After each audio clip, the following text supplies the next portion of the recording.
하시는 예수님의 이름으로 감사하며 기도드렸습니다. 아멘. 오늘 우리에게 주시는 하나님의 말씀은 누가복음 19장 11절에서 21절까지의 말씀입니다. 제가 갖고 있는 신약성경 128페이지에 있습니다. 누가복음 19장 11절에서 21절까지 한 절씩 교독으로 봉독하겠습니다. 제가 먼저 11절 봉독합니다. 그들이 이 말씀을 듣고 있을 때에 비유를 더하여 말씀하시니 이는 자기가 예루살렘에 가까이 오셨고 그들은 하나님의 나라가 당장에 나타날 줄로 생각함이더라. 이르시되 어떤 귀인이 왕위를 받아가지고 오려고 먼 나라로 갈 때에 그 종려를 불러 은하 10문화를 주며 이르되 내가 돌아올 때까지 장사하라 하니라. 그런데 그 백성이 그를 미워하여 사자를 뒤로 보내어 이르되 우리는 이 사람이 우리의 왕됨을 원하지 아니하니이다 하였더라. 귀인이 왕위를 받아가지고 돌아와서 은화를 준 종들이 각각 어떻게 장사하였는지를 알고자 하여 그들을 부르니 그 첫째가 나와 이르되 주인이여 당신의 한 머나로 10머나를 남겼나이다. 주인이 이르되 잘하였다 착한 종이여 내가 지극히 작은 것에 충성하였으니 10고을 권세를 차지하라 하고 그 둘째가 와서 이르되 주인이여 당신의 한 머나로 5머나를 만들었나이다. 주인이 그에게도 이르되 너도 5고을을 차지하라 하고 또 한 사람이 와서 이르되 주인이여 보소서 당신의 한 머나가 여기 있나이다. 내가 수건으로 쌓아 두었었나이다. 함께 합독합니다. 이는 당신이 엄한 사람인 것을 내가 무서워함이라. 당신은 두지 않는 것을 취하고 심지 않는 것을 거두나이다. 아멘. 한 해를 마무리하며 라는 제목으로 오늘 하나님의 말씀 함께 나누겠습니다. 오늘 함께 읽은 본문은 열 문화 비유입니다. 여러분 달란트 비유는 많이 들으셨지만 이 열 문화 비유는 사실 좀 익숙하지 않은 분들도 계실 거라고 생각이 됩니다. 이 비유는 역사적인 사실을 배경으로 비유하고 있는 말씀입니다. 헤롯 대왕 BC 37년부터 AD 4년까지 살았던 이 헤롯 대왕 이스라엘의 이 왕이 죽을 때 유대 왕국을 세 아들이 나누어서 그렇게 다스리게 합니다. 사실은 그 마음 가운데는 자기보다 조금 더 지독한 이 아켈레오라는 이 아들이 통치하기를 원했지만 그렇게 되지 않았습니다. 그래서 안디바라는 아들과 빌립이라는 아들과 이 아켈레오라는 아들이 나눠져서 그래서 성경은 분봉왕이라고 하잖아요. 이 권력을 이 영토를 나눠서 다스리게 했던 왕들이라고 해서 분봉왕이라고 말하고 있습니다. 이 아켈레오 왕이 이 헤롯 대왕의 왕위를 계승하기 위해서 사실은 식민지였던 이 이스라엘이 로마의 황제로부터 이 허가를 받아 인준을 받아야 된다라는 그러한 이 절차가 있습니다. 그래서 유대인인 이 왕이 바로 이 로마로 가서 왕의 계승을 받기 위해서 떠납니다. 그런데 사실은 유대인들이 원하지 않는 이 아켈레오가 왕이 되면 별로 좋지 않다라는 생각에 50명의 사절단을 구성해서 로마로 파송을 합니다. 이때 로마 황제가 이 아켈레오에게 헤롯 대왕이 지닌 모든 권한을 주지 않고 유대와 사마리아 이 부분적인 지역을 나누어서 그렇게 다스리게 합니다. 이 시대적인 배경 바로 오늘 비유에 나와 있는 이 배경과 흡사한 내용입니다. 또한 이 비유는 예수님께서 여리고에서 예루살렘으로 들어가기 전에 여리고에 계시면서 키가 작은 세리장인 이 삭개오를 만나는 그 삭개오를 만난 후에 구원 사건 이후에 말씀하신 비유가 오늘 열 문화 비유이기도 합니다. 특이한 점 하나는 이 열 문화 비유는 누가복음에만 기록되어 있다라는 사실입니다. 누가복음 19장 11절 이 열무나 비유의 이 시작이 다음과 같이 시작이 됩니다. 우리 11장 초반부를 함께 같이 읽어보겠습니다. 그들이 이 말씀을 듣고 있을 때에 비유를 더하여 말씀하시니 이는 자기가 예루살렘에 가까이 오셨고, 그들이 이 말씀을 듣고 있을 때에, 무슨 때에, 성경은 때를 시간을 중요하게 생각을 합니다. 또 이 성경에 나와 있는 때는 우리가 중요하게 보아야 됩니다. 어떤 때냐면 삭개오를 구원하시는 이 주님께서 이 땅에 오신 이유가 잃어버린 자를 찾기 위해서 오셨다고 말한 그 때를 이야기합니다. 바로 장소로 치면 삭개오의 집에서, 그 지역에서 이야기 말씀하셨다라고 우리가 추측해 볼 수 있습니다. 또한 예수님께서 예루살렘에 가까이 오셨다라는 그 의미, 바로 순환을 예비하는, 십자가의 고난과 순환을 예비하는, 다시 말하면 구속의 역사를 이루실 십자가 사건을 바로 통해서 나아가는 그 시간임을 의미하고 있습니다.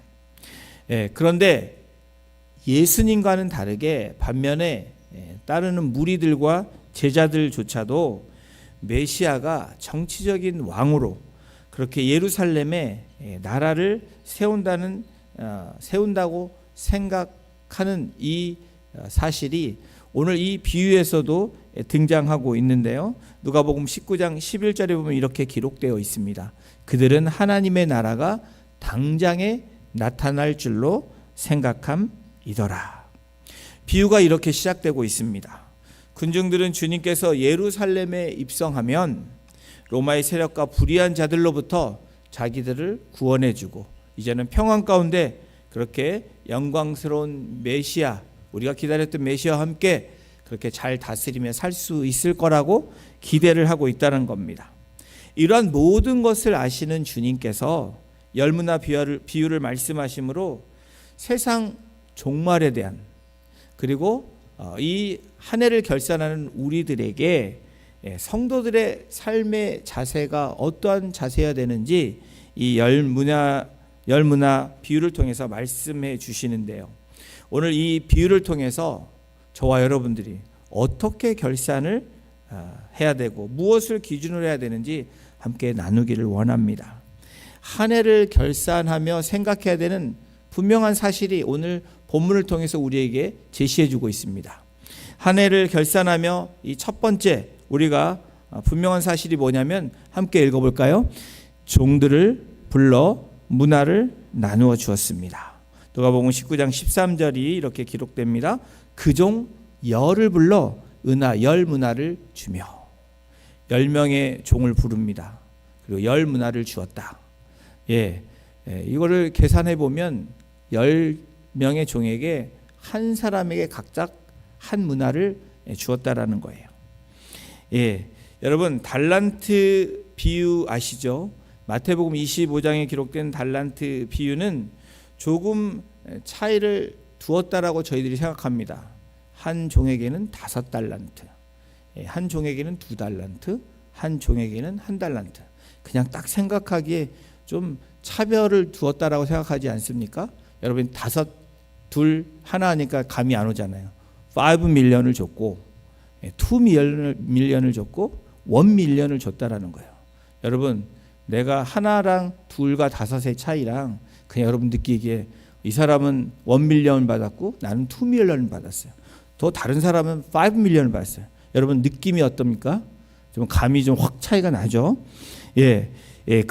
그런 세종에게 그렇게 줍니다.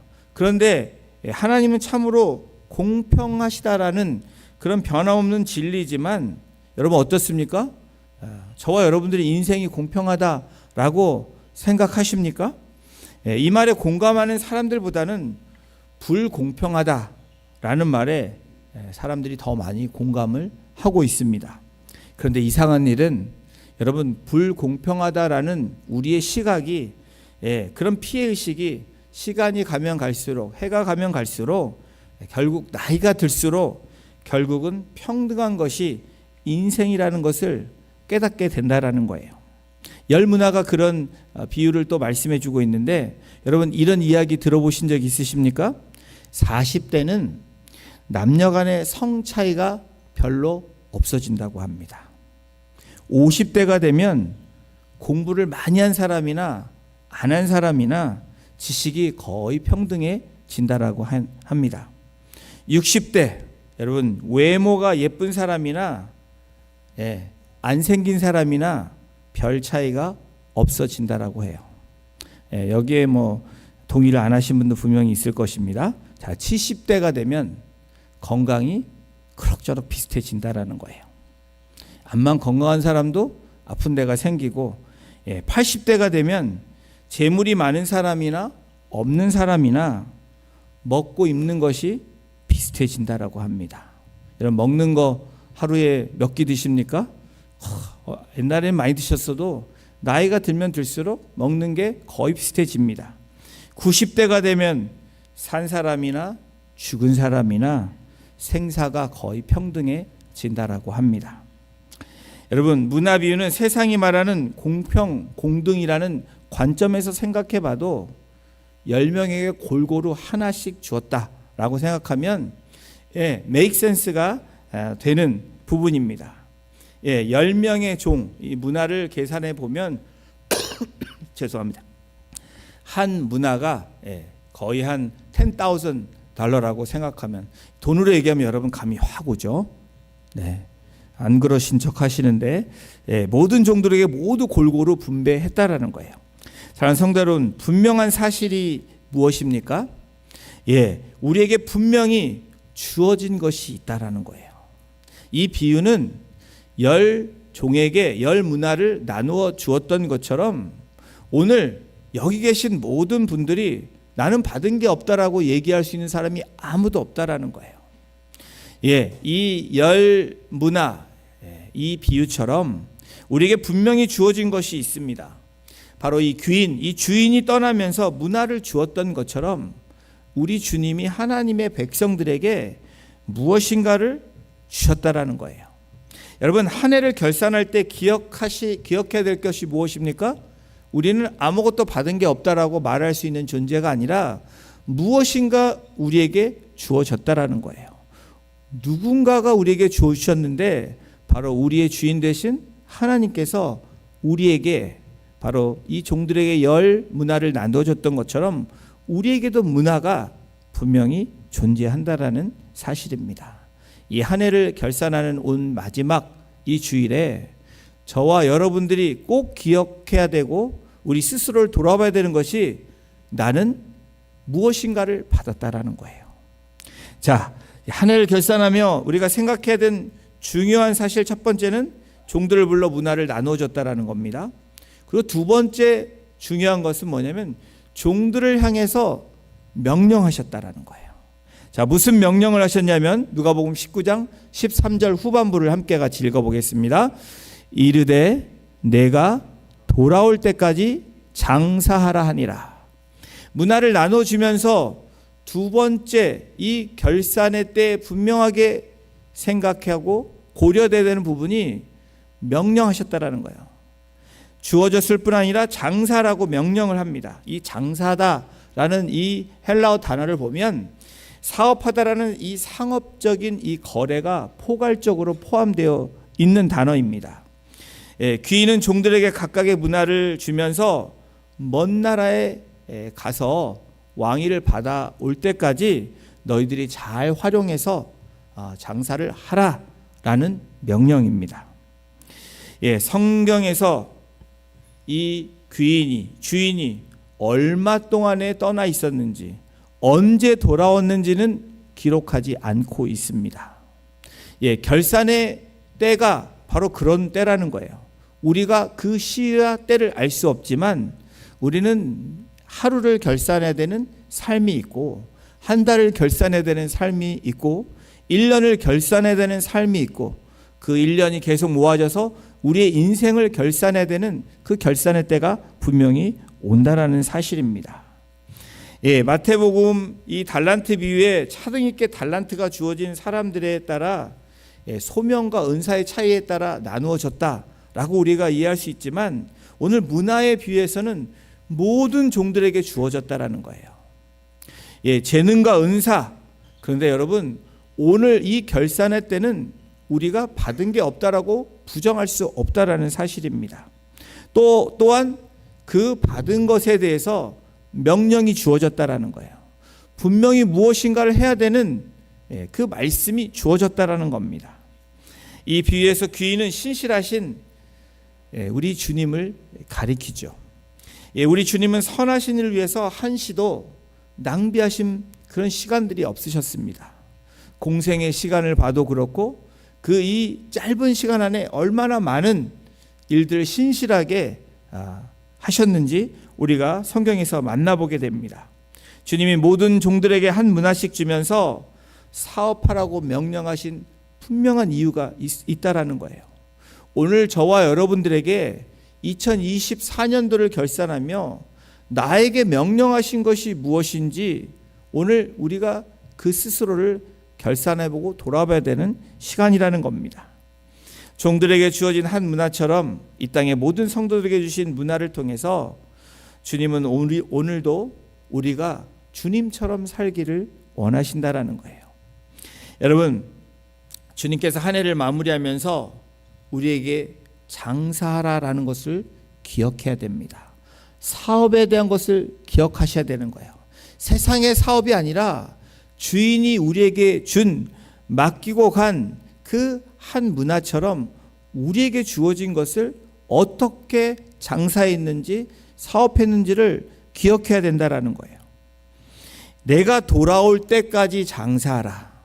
저와 여러분들의 이 명령은 어떤 명령입니까? 주어진 명령은 주님이 돌아올 때까지라는 거예요. 그러나 우리가 2024년도를 돌아보면서 한 해 나에게 주신 말씀, 우리 공동체에게 주신 말씀은 깨어 있으라는 겁니다. 예수님으로 깨어 있고 순종함으로 깨어 있고, 그렇죠?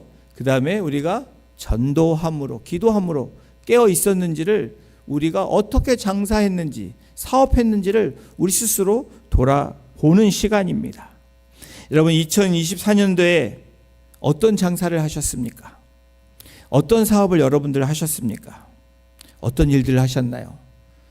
그렇다면 그 장사는 어떠셨습니까? 주신 것들로 제대로 나는 사업을 잘 하셨습니까? 저에게도 묻는 질문입니다.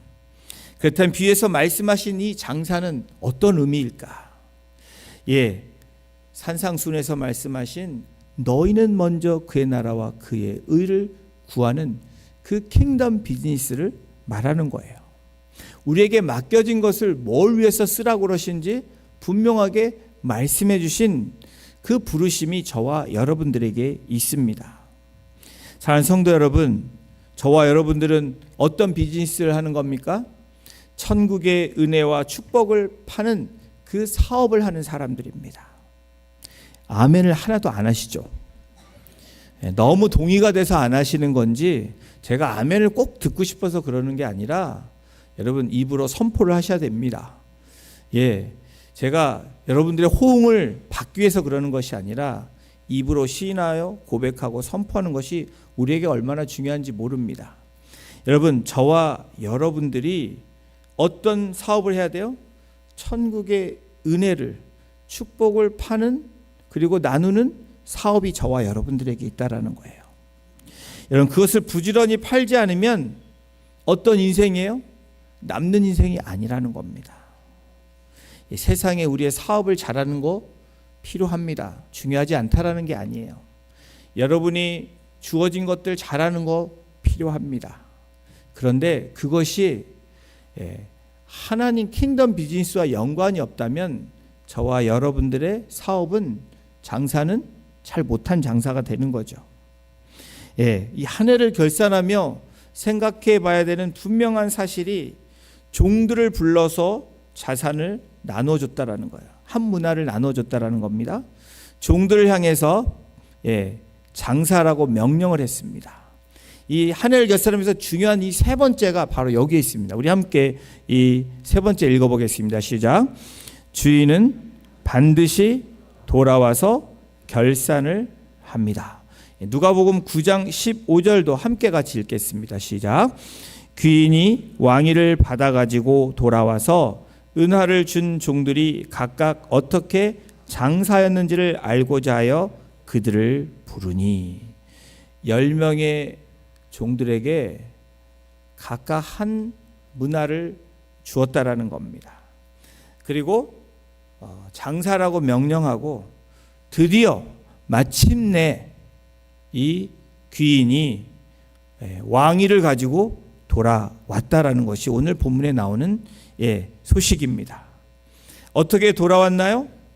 왕위를 가지고 돌아왔다라는 거예요. 주인은 자신이 떠났던 목적을 완성하고 돌아왔습니다.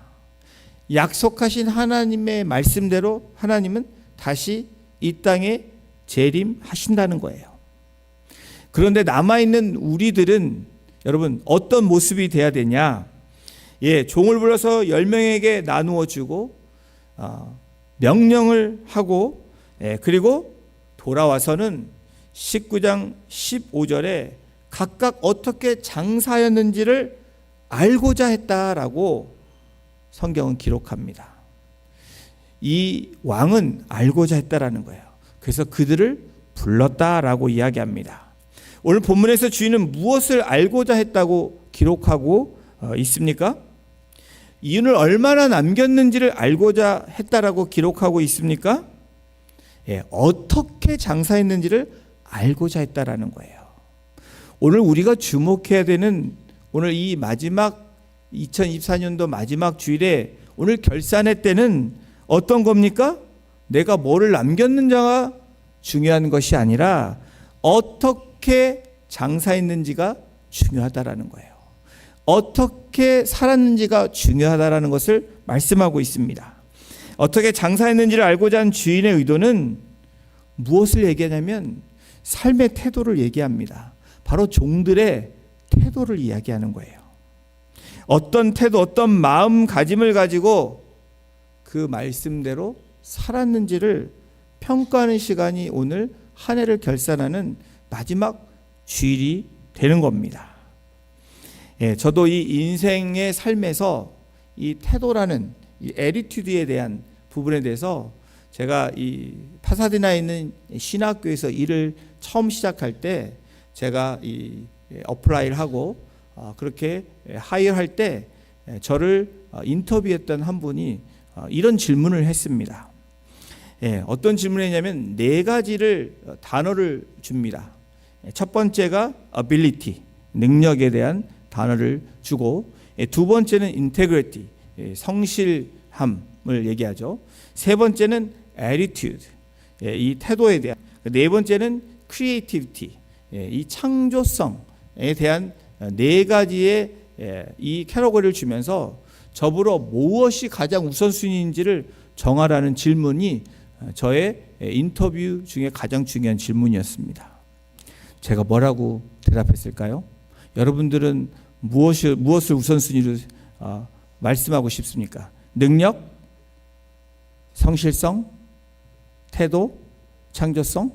여러분 무엇이 우선순위가 되십니까? 저는 태도를 제일 먼저 했습니다. attitude, 그 다음에 integrity, 그 다음에 ability, 그 다음에 creativity. 제가 이 인터뷰를 왜 그렇게 생각하냐라고 물으면서 제가 기억은 정확히 안 나지만 이런 것 때문에 중요하다라는 얘기를 했더니 제가 하이어 됐을까요? 안 됐을까요?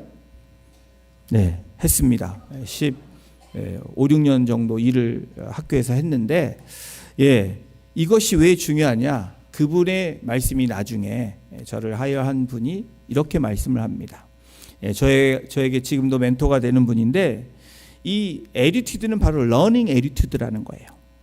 삶에 있어서 가장 중요한 것이 능력이라고 얘기할 수 있지만 능력 있는 사람은 수없이 많다라는 겁니다. 그런다 이 세상을 살아가면서 이 태도, 러닝 애티튜드가 있는 사람은 많이 없다라는 거예요. 그리고 한 공동체에서 또 같이 일을 하고 더불어 살아가기 위해서는 배우려고 하는 사람이 굉장히 필요하다라고 이분은 이야기를 했습니다. 저도 동의가 됩니다. 그래서 우리 사역자들을 하이할 때도 저도 이런 질문을 던집니다. 무엇이 가장 중요하냐? 그렇다고 뭐 에디튜드 안 한다고 떨어뜨리고 이런 게 아니라 이분들의 이 모습을 한번 점검해보는 중요한 그러한 요소가 되어서 저도 이 인터뷰 내용을 사용하고 있습니다. 여러분, 세상은 무엇을 중심으로 합니까? 실적, 능력 중심제입니다. 그것을 제가 무시하고 부인하라는 말이 아닙니다. 여러분, 우리들도 얼마나 남겼느냐에 대한 초점을 맞춘다면 능력에 초점을 맞춥니다. 그런데 여러분, 오늘 이 문화의 비유를 통해서 우리에게 주시는 말씀 무엇입니까? 얼만큼 남겼느냐에 별 관심을 갖지 않고 있다라는 거예요. 주인도 떠나기 전에 특별한 명령을 내린 것이 아니라 그저 장사하라는 것뿐인가. 내가 돌아올 때까지 장사하라. 그래서 주인은 어떻게 장사했는지를 알아보려고 다음과 같이 소집을 하면서 다음과 같이 결산을 하기 시작합니다. 결산 보고 넘버 1, 누가복음 19장 16절 17절입니다. 함께 읽어볼까요? 그 첫째가 나와 이르되 주인이여 당신의 한 문화로 10문화를 남겼나이다. 17절입니다. 주인이 이르되 잘하였다 착한 종이요 내가 지극히 작은 것에 충성하였으니 10고을 권세를 차지하라 하고. 여러분, 이 말씀을 읽으면서 하나로 10개 남겼으니까 주인이 잘했다라고 칭찬했다라고 생각하시면 안 된다라는 거예요. 분명히 그렇게 말씀하셨습니다. 그리고 두 번째 결과도 둘째가 와서 말합니다. 자, 18절 19절입니다. 그 둘째가 와서 이르되 주인이여 당신의 한 문화로 5문화를 만들었나이다. 그랬더니 이 주인이 뭐라고 얘기합니까? 주인이 그에게도 이르되 너도 5고을을 차지하라 하고. 5달란트, 2달란트, 달란트 비유랑 거의 비슷한 내용이죠. 결과 이 세 번째의 종이 나옵니다. 자, 또 한 사람이 와서 이르되 주인이여 보소서 당신의 한 문화가 여기 있나이다. 내가 수건으로 쌓아 두었나이다. 수건으로 쌓아 두었대요. 첫 번째, 두 번째와 세 번째의 첫 번째, 두 번째 사람과 세 번째 사람의 차이는 무엇입니까? 첫 번째, 두 번째는 내가 돌아올 때까지 장사하라는 것에 장사한 겁니다. 그랬더니 어떻게 돼요? 10문화를 남겼고 한 사람은 5문화를 남겼어요. 근데 이 세 번째 사람은 수건에 쌓아두었대요. 무엇을 의미합니까? 이 수건으로 쌓아두다라는 이 헬라어 원어의 이 오리지널 원어의 의미를 보면 결혼식 때 쓰는 용어입니다. 사람들이 잘 보는 곳에 그냥 이렇게 덮어둔다는 의미가 수건으로 쌓아두었다라는 거예요. 그냥 누구든지 볼 수 있게 아주 중요하게 생각하지 않게 그냥 아주 쉽게라는 의미가 될 수 있죠. 다시 말하면 주인이 나누어 준 것을 소홀히 취급한 이 세 번째의 사람의 모습이라는 것을, 종의 모습이라는 것을 우리가 알게 됩니다. 그러면서 이 세 번째 종이 주인에게 뭐라고 말하는지 한번 보십시오. 21절입니다. 21절 함께 읽겠습니다. 시작. 이는 당신이 엄한 사람인 것을 내가 무서워함이라. 당신은 두지 않는 것을 취하고 심지 않는 것을 거두나이다.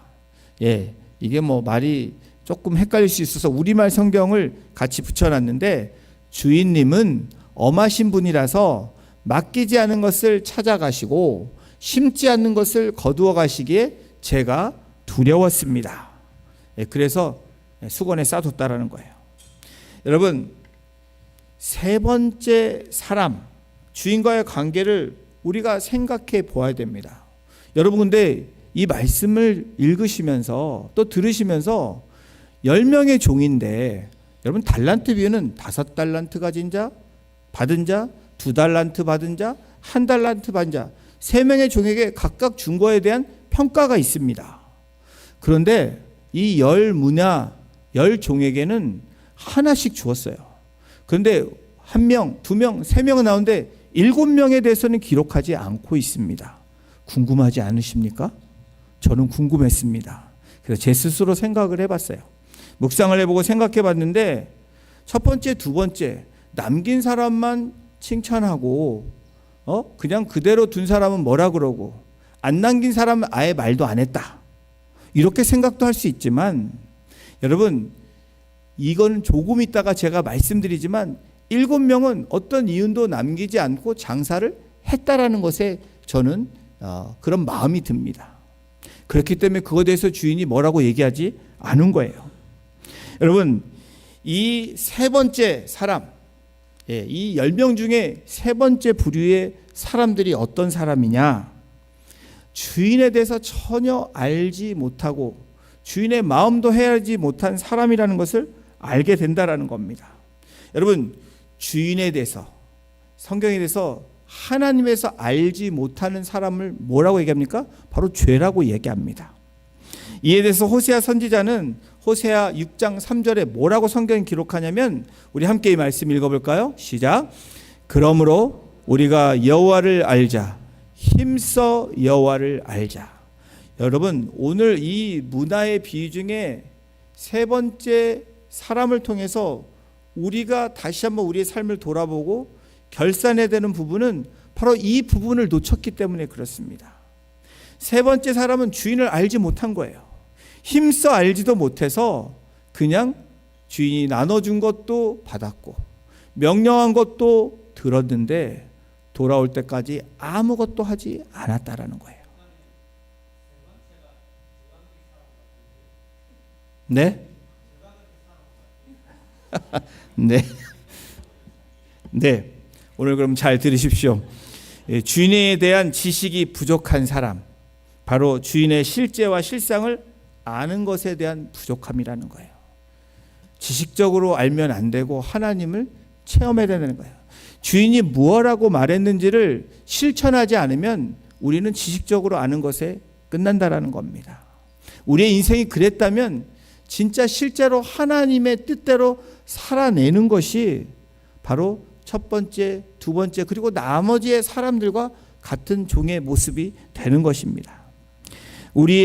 여러분 우리의 믿음도 충성도 누구를 정확히 알아야 그것이 나올 수 있을까요? 주인이 어떤 분인지 정확히 알아야 충성할 수 있는 겁니다. 주인을 정확히 알아야 믿음을 가지고 나아갈 수 있다라는 거예요. 여러분 우리가 착각하면 안 되는 것이 있습니다.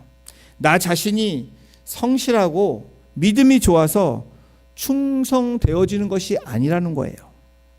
여러분 나에게 사명과 재능, 달란트와 시간을 맡기신 그 분을 우리가 힘써 알고 우리가 더 알아갈 때 정확히 할 때 저와 여러분들의 삶에서 믿음 생활이 되는 것이고 충성하는 삶이 될 수 있다라는 겁니다.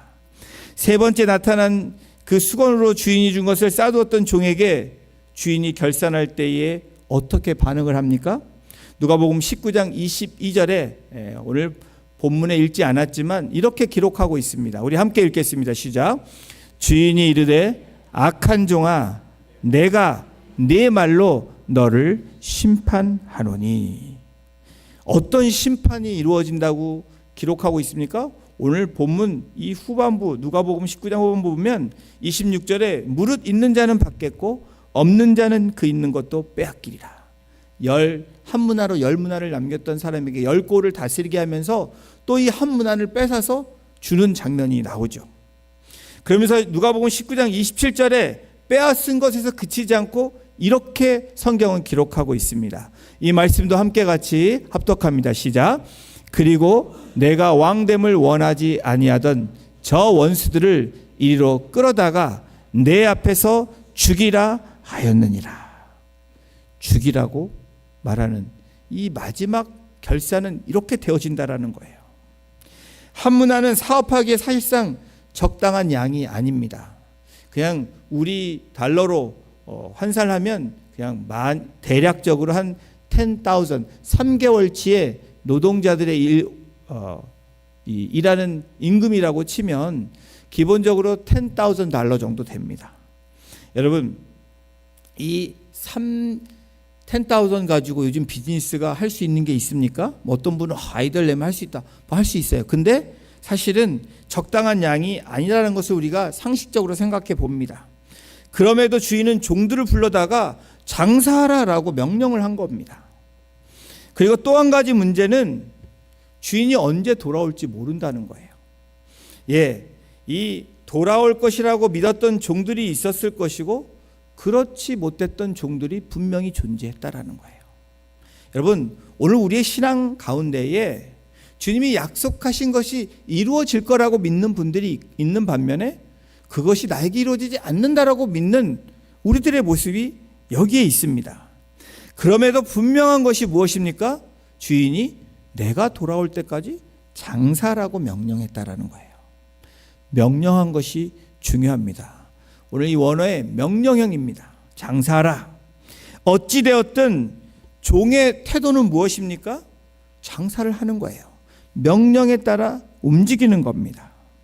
여러분, 이 장사를 할 때 이윤을 남길 것인가 안 남길 것인가 이것이 중요하죠.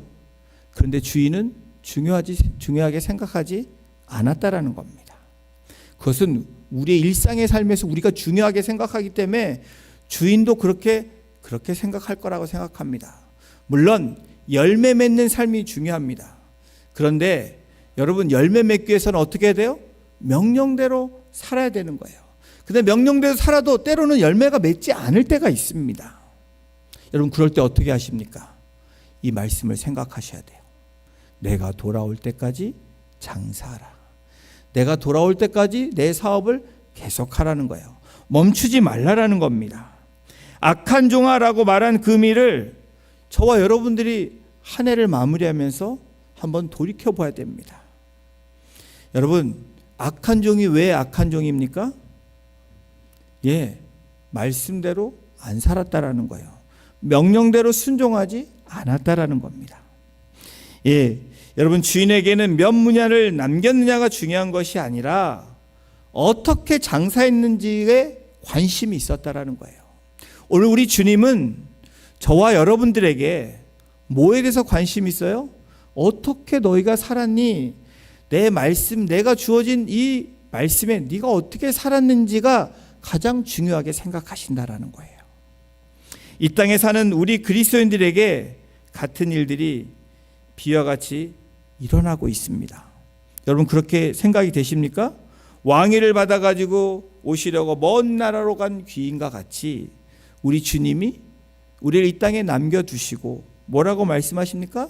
내가 다시 오겠다라고 약속하신 거예요. 그러나 그 시와 때는 알 수가 없습니다. 그러나 분명한 사실은 이 왕위를 가지고 왔던 이 귀인처럼 우리 주님께서 왕으로 임하시고 심판하실 그때가 분명히 있다라는 사실이에요. 여러분, 우리 주님께서 다시 오시겠다고 말씀하시면서 하나님 나라로 가셨다는 사실을 저희들이 잊지 않는 저와 여러분이 되기를 소망합니다. 여러분, 오늘 이 문야를 통해서 한 가지 우리가 이 삶에 적용해야 되는 그 부분들을 함께 잠깐 나누기를 원하는데, 여러분, 이 문야의 비유는 터무니없는 일들이 주어진 겁니다. 우리의 일상의 삶에서 우리에게 때로는 하나님께서 주시는 말씀이 내가 생각할 때, 상식적으로 생각할 때 터무니없는 일들처럼 생각이 들 때가 있습니다. 이거 이렇게 하라고 나는 받은 게 없다라고 생각하면 나는 이거 가지고 할 수 없다라고 생각하는 그런 모습들이 우리에게 있다라는 거예요.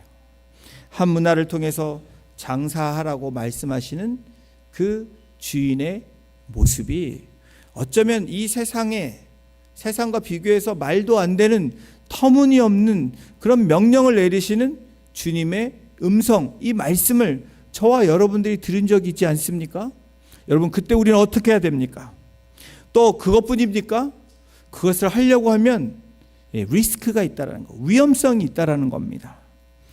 이 장사는 이윤을 남길 수도 있고 잘못하면 그렇지 못할 수도 있습니다. 여러분, 그것에 대해서 이 세 번째 사람은 두려워한 거예요. 염려하기 시작합니다. 여러분, 염려하고 두려워하면 하나님의 말씀대로 순종하지 못한다라는 사실을 오늘 이 문화의 사건을, 이 비유를 통해서 우리가 알 수 있는 부분입니다. 예, 망할 수도 있습니다. 하던 게 잘못될 수도 있어요. 예, 장사에서 손해보면 어떻게 하지? 염려하며 주인이 왜 나한테 이런 일을 시켰어? 오해할 수도 있습니다. 주인을 그런데 오해하면 어떻게 돼요? 주인을 의심하면 어떻게 됩니까?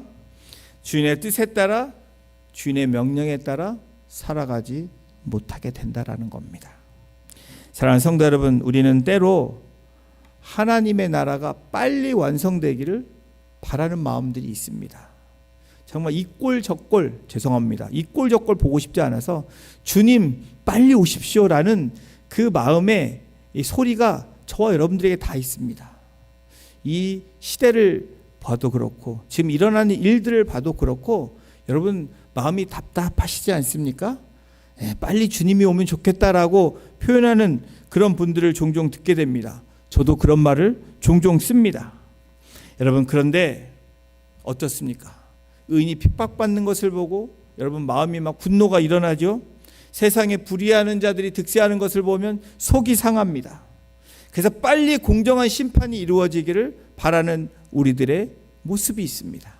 근데 사랑하는 성도 여러분, 저와 여러분들이 주님이 빨리 오기를 바라며 우리의 삶의 태도가 어떤지, 주님이 주셨음에도 명령하셨음에도 나의 삶의 이 애티튜드가 어떤 반응으로 살아가고 있는지를 우리는 다시 한번 점검해야 되는 시간이 2024년도를 보내면서 우리가 돌아봐야 되는 시간이라는 거예요. 하나님의 나라는 곧 도래합니다. 아니, 주님이 오심으로 이미 Kingdom of God은 is already라는 말이 있죠. 이미 도래했습니다. 그러나 아직 주님이 Second Coming Jesus가 not yet으로 아직 완성되지 않은 부분이 있습니다. 여러분, 우리에게 오늘 주어진 하루의 삶, 또 2024년이라는 1년을 우리에게 또 주시고 저와 여러분들은 한 해를 또 마감하는 이 시점에 저와 여러분들이 있습니다. 여러분도 어떠십니까? 착하고 충성된 종이라 나는 칭찬을 받을 수 있는 그 결산을 지금 하고 있는지, 아니면 악한 종이라고 말씀하시며 그 심판을 받아야 되는 그러한 삶을 살고 있는지 오늘 이 문화 비유를 통해서 우리에게 말씀해 주고 있습니다. 주님이 순환의 그 시기를 맞이하시면서 왜 이런 말씀을 하셨을까? 또 이 악하고 이 험난한 이 세대에 이 문화의 비유를 통해서 오늘 우리에게 주시는 말씀은 무엇입니까? 터무니없는 그런 말씀을 하신다고 느껴질 때라도, 또 주어진 것이 얼마 없다라고 생각하며 그럼에도 명령하시는 그 주님의 음성에 저와 여러분들의 삶의 태도는 어떤 태도이십니까? 10 문화를 남기고 5 문화를 남기고 그리고 그대로 한 문화를 가져와서 주인의 마음을 헤아리지 못하고 말했던 그 사람. 그러나 어쩌면 저와 여러분들은 열심히 일했는데 남김이 없다. 여러분, 그 남김이 없어도 주님은 여러분들을 책망하지 않으십니다. 오늘 본문에 하나도 남기지 않았다고 7 종에게 뭐라고 하신 주님의 비유가 여기에 나와 있지 않습니다. 여기에서 위로 받으셔도 됩니다. 여러분, 최선을 다했는데 남기지 못했습니다.